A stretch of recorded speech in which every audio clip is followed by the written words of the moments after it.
Hi everyone and welcome back to my channel and welcome back to another speed building video. This time we are in Willow Creek, which is one of the base game worlds, and I'm building twin New Orleans style townhouses in anticipation of the brand new Sims 4 for rent expansion pack, which comes out on the 7th of December. So how have you all been? I hope you're doing amazing and a happy December already. In typical British fashion, I can't believe how quickly this year has gone, and I can't believe that we're already prepping for Christmas. Have you put your Christmas decorations up yet? Shamelessly, I had mine up in the middle of November. But yeah, this year is flying by and I just catch myself thinking that I just need time to slow down just a little bit. I have so much going on and I have so much planned, and there just doesn't seem to be enough time to fit it all in. What I wouldn't give for a pause button right now. So I have a few more for rent builds that I want to get uploaded, and then of course we also need to start thinking about some more wintry builds as well. So we've got it all going on. I don't know how much we're going to fit in, but we're going to try our very, very best to get some awesome builds out for you guys.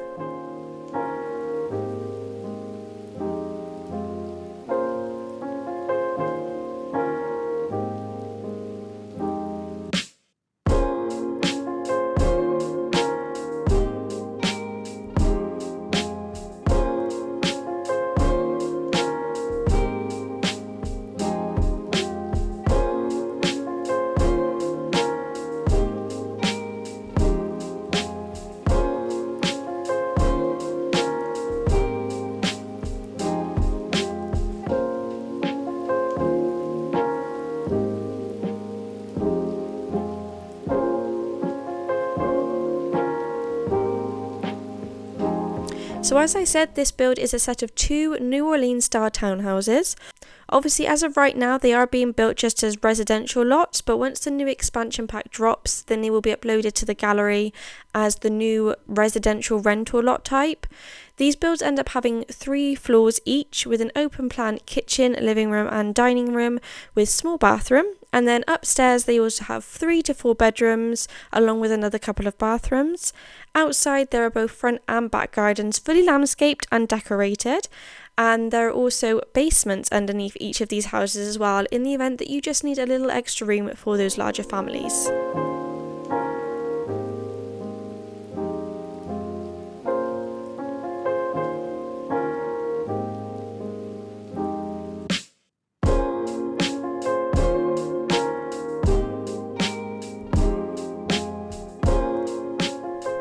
So as you could probably tell from the title of this video, this speed build is going to be in 2 parts. Now let me explain. When I say that I had a ridiculous amount of footage for this build, I'm not kidding. I had over 9 hours worth of constant footage just for this one build, and as of right now it's still not quite finished. 9 hours doesn't seem like a lot in the grand scheme of things, but when you have to start editing that down to like a 30 to 45 minute video, it feels like it goes on forever. And honestly, I think if I'd uploaded everything into one video, you're probably looking at over an hour and a half worth of video in one go, which I feel is probably a tad long, so I just had to make some exceptions. So this first part is going to be mostly the outer shell of this build, along with the landscaping in the gardens, and then once that's finished, in part 2, I will be doing the interior decorating. So I hope that's okay with you all. I'm hoping I won't have to make too much of a habit out of this. I know when I'm watching YouTube videos, I much prefer everything to be in one video, but I just had to make some exceptions this time as there's just so much going on.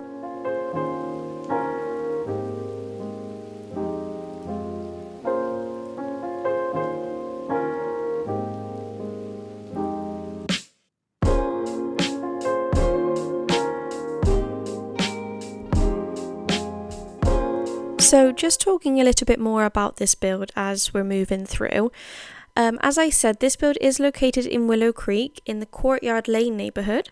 The Courtyard Lane neighbourhood is probably one of my favourites. I feel like you can tell in Willow Creek how the neighbourhood sort of increase in luxury as you move further up and across the map, and I feel like Courtyard Lane is like that middle ground between not so fancy like the massive bungalows in the Pendula View or the Sage Estates, but also not as humble as like Foundry Cove. I feel like it's a nice mix between everything.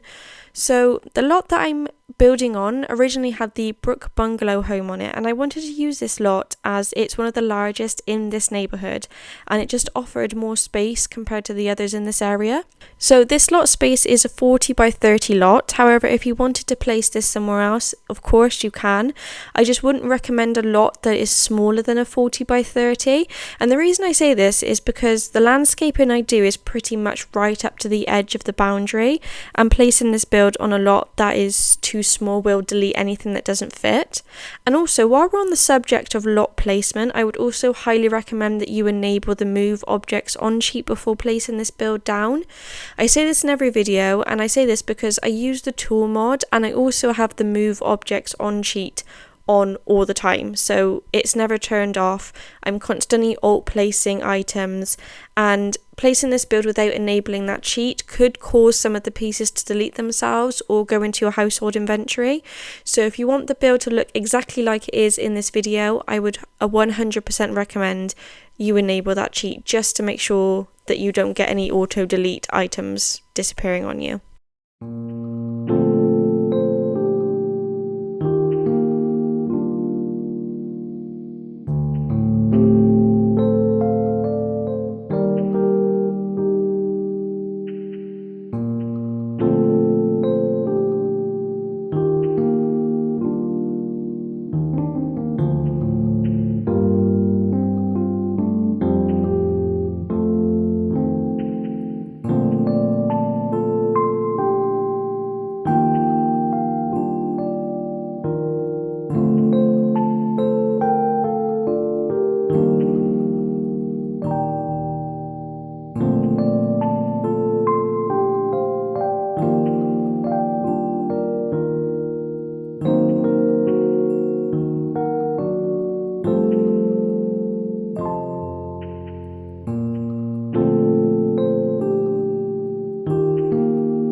So just to give a little catch up on how far we are with this build now. So as you can see, I've done the majority of the external frontage of this build. As you can see, you've got the different colour siding, all the spandrels and the balconies are on there, and we've also started work on the basements as well. So we're just working on the landscaping now, and obviously this will also move around to the back gardens as well. I'm trying to work a little bit harder on my landscaping skills. I feel like I want to try and make everything look just a little bit more natural, I suppose. Not like it's placed there on purpose, which obviously it is, but to make it look as though it's grown organically and not just sort of shoved down wherever I can find a space. So as you can see, I'm just placing in these hedges now, and the reason I've put these hedges in is because where I've raised the terrain a little bit just to get that split level up to the top of the house, you've got quite a harsh terrain line all around the edge of the lot. So using the tool mod, I basically just placed a load of hedges against that edge and then lowered them down so that you can no longer see that harsh edge, and I think it just makes it look a little bit more put together.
wanted to go for much more of a family style build in this video, so the theme with the decoration here is much more geared towards larger families and more of a family style gameplay.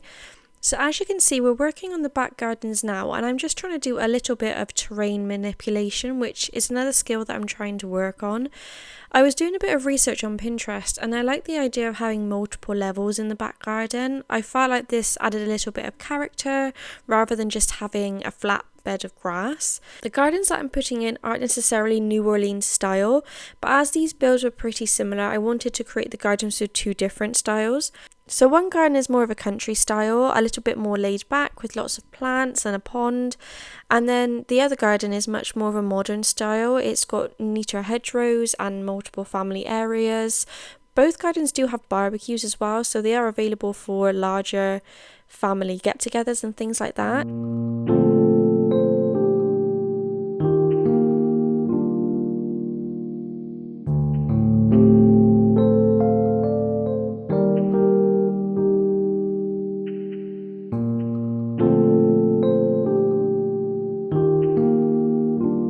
So as you can see here, I've placed a pond in both of the gardens. I do remove the pond from the more modern garden, but here you can see that I'm trying to figure out a way of putting a border around this pond. What I would normally use is the smaller base game rocks, which I would size down and then alt place around the outside. However, I wanted to do something a little different, so I found these rock walls that were in the live edit menu, which are rounded, and I sized these down and then moved them into position using the tool mod. However, I wanted to do something a little bit different, so I found these rock walls in the live edit menu which are rounded, and I sized these down and then moved them into position using the tool mod, and it created a little pond wall which I was actually really happy with. And then I just covered up some of the rough edges with more plants, and I think it came out really cute.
So I've completed the country style garden now, and it's a little bit more rustic, but I really had fun making that pond and then having that sort of cozy area where family members can sit around the table and enjoy a nice barbecue. And I like that the seating area was kind of tucked away as well.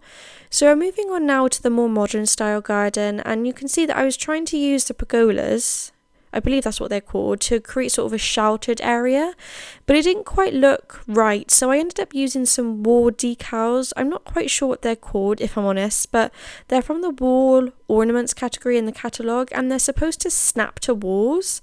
But using the move objects on sheet, I was able to have them standing on their own, and it kind of made it look like a more modern style pergola without a roof on it, and I think it makes quite a cute seating area, and it also gives a little bit more privacy, and I feel like it fits the theme really well. So to fit in with this more modern style garden, we add a lot more technology. There's a lot more wall lights, and there's also a TV in the seating area as well. The furniture that I'm putting in is definitely more of an upgraded style. It's a lot more modern, and it just seems to fit really well. I'm actually really pleased with the way this came out. We're just putting in those manicured hedges now. I just felt like this kind of garden is going to be well looked after. You know, it's going to be owned by somebody who wants everything to look perfect. So I placed these manicured little box hedges all the way around the edges just to create a sort of separation between the areas, and I think it came out really nice.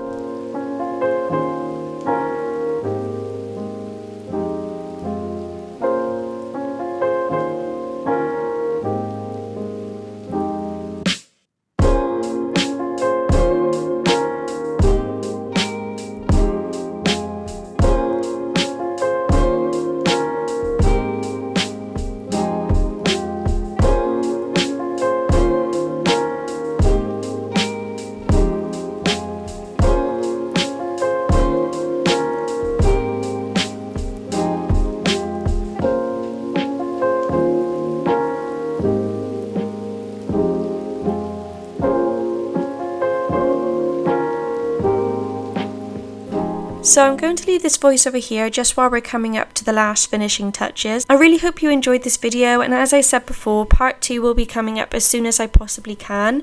The new patch did drop today, so I believe the majority of mods are broken with that one, but hopefully that won't affect the interior build.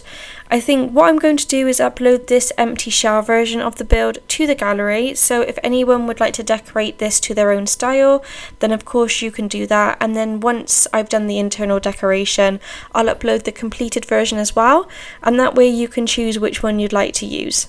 If you'd like to download either version of this build, then you can search my username on the Sims 4 gallery, which is SimmySideUpYT. If you like, you can also follow me on Twitter and Pinterest by searching SimmySideUpYT.